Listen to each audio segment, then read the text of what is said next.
Bagaimana cara kita mengenali zat asam dan basa? Apakah harus kita cicipi dan kita pegang? Nah, untuk mengenali suatu zat bersifat asam atau basa, kita tidak boleh sembarangan mencicipi atau memegangnya, karena akan sangat berbahaya. Contoh, asam sulfat dengan rumus molekul H2SO4 dalam kehidupan sehari-hari digunakan sebagai air aki. Nah, bila asam sulfat ini terkena tangan, maka tangan kita akan melepuh seperti luka bakar, dan bila terkena mata, akan menyebabkan kebutaan.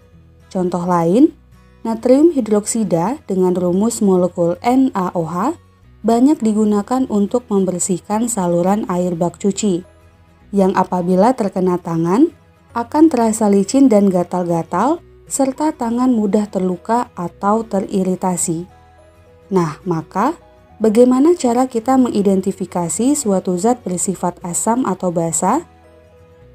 Nah, cara yang tepat untuk mengidentifikasi asam dan basa adalah dengan menggunakan zat petunjuk yang disebut dengan indikator atau dengan menggunakan alat yang disebut pH meter. Nah, kita bahas indikator asam basa terlebih dahulu.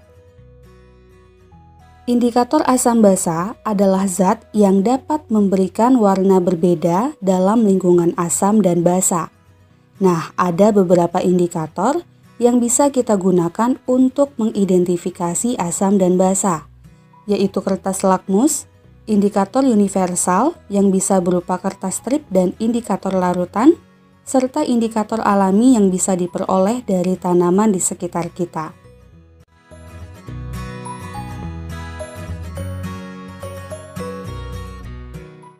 Kertas lakmus adalah indikator berupa kertas yang di dalamnya terkandung senyawa organik yang dapat berubah warna pada kondisi asam dan basa. Ada dua jenis kertas lakmus, yaitu kertas lakmus merah dan kertas lakmus biru. Nah, cara penggunaan kertas lakmus ini sangat mudah, yaitu dengan mencelupkan kertas lakmus ke dalam larutan uji, kemudian amati perubahan warna kertas lakmusnya. Dalam hal ini, senyawa yang bersifat asam akan mengubah kertas lakmus menjadi merah, senyawa basa akan menyebabkan kertas lakmus berwarna biru, dan senyawa netral tidak mengubah kertas lakmus. Jadi kertas lakmus merah tetap berwarna merah, dan kertas lakmus biru tetap berwarna biru. Nah, dalam pengujian suatu larutan, kita harus menggunakan kedua kertas lakmus, baik kertas lakmus merah maupun kertas lakmus biru. Berikutnya, kelemahan dari indikator kertas lakmus ini adalah tidak bisa mengukur pH suatu zat dengan pasti dan hanya bisa digunakan untuk mengetahui apakah suatu zat bersifat asam, basa, atau netral. Nah, mari kita perhatikan ilustrasi gambar identifikasi asam basa berikut ini. Misalnya, terdapat 3 jenis larutan, yaitu larutan A, B, dan C dalam masing-masing tabung reaksi. Kemudian, kita celupkan kertas lakmus merah dan biru ke dalam masing-masingnya dan amati perubahan warna kertas lakmusnya. Nah, untuk larutan A, kertas lakmus merah tetap berwarna merah dan kertas lakmus biru berubah menjadi merah. Hal ini menunjukkan bahwa larutan A merupakan senyawa yang bersifat asam sehingga pH-nya pasti kurang dari 7.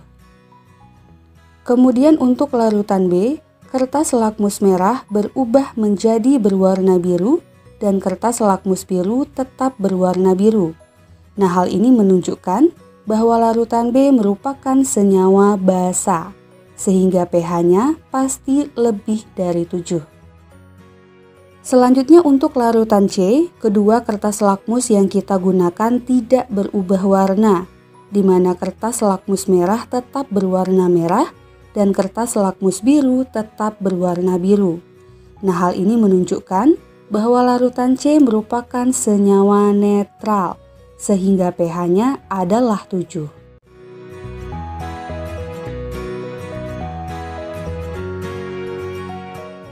Sifat dan pH suatu larutan juga dapat ditentukan dengan menggunakan indikator universal yang merupakan campuran berbagai indikator yang dapat menunjukkan pH suatu larutan dari perubahan warnanya.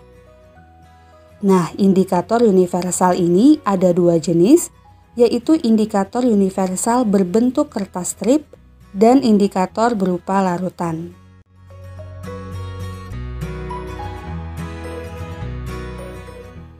Indikator jenis ini bentuknya seperti kertas serap berupa strip dengan deretan warna seperti ini. Nah, indikator ini apabila kita celupkan ke dalam suatu larutan bisa mengalami perubahan warna sesuai dengan pH larutannya. Nah, ketika kita membeli indikator universal, biasanya pada bagian depan box sudah ada peta warna atau standar warna pH seperti ini. Nah, ini bisa kita cocokkan dengan warna indikator universal yang muncul ketika pengujian. Contoh, jika kita mencelupkan indikator universal ke suatu larutan, kemudian warna indikator berubah menjadi seperti pada gambar ini, maka kita cocokkan warnanya dengan peta warna yang ada di box indikator. Dan terlihat bahwa warnanya menunjukkan pH 10, yang artinya larutan tersebut merupakan senyawa basa. Kita juga bisa mengidentifikasi asam basa dengan menggunakan indikator alami melalui pemanfaatan tumbuhan seperti bunga, sayur-sayuran, atau buah-buahan yang ada di sekitar kita. Contohnya kol ungu, bunga kembang sepatu, kunyit, kulit manggis, dan wortel. Nah, akan tetapi bahan-bahan alam ini tidak bisa langsung kita gunakan dalam pengujian asam basa, melainkan harus kita buat dalam bentuk larutan terlebih dahulu. Jadi harus kita ekstrak dengan beberapa cara. Cara pertama, bahan alamnya kita gelus, kemudian ditambahkan sedikit air, lalu disaring.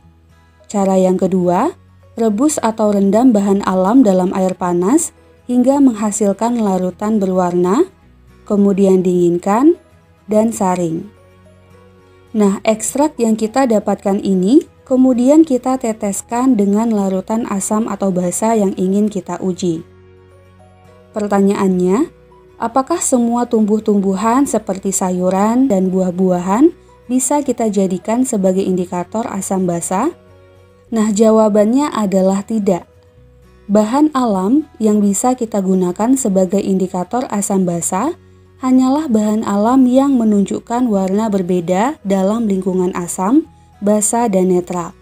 Jadi, jika bahan tersebut tidak bisa menunjukkan perubahan warna dalam asam, basa, dan netral, maka tentu tidak bisa dijadikan sebagai indikator asam basa.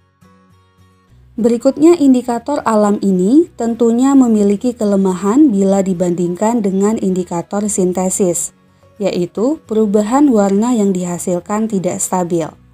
Nah, berikut ini adalah perubahan warna dari beberapa ekstrak tanaman dalam larutan asam dan basa.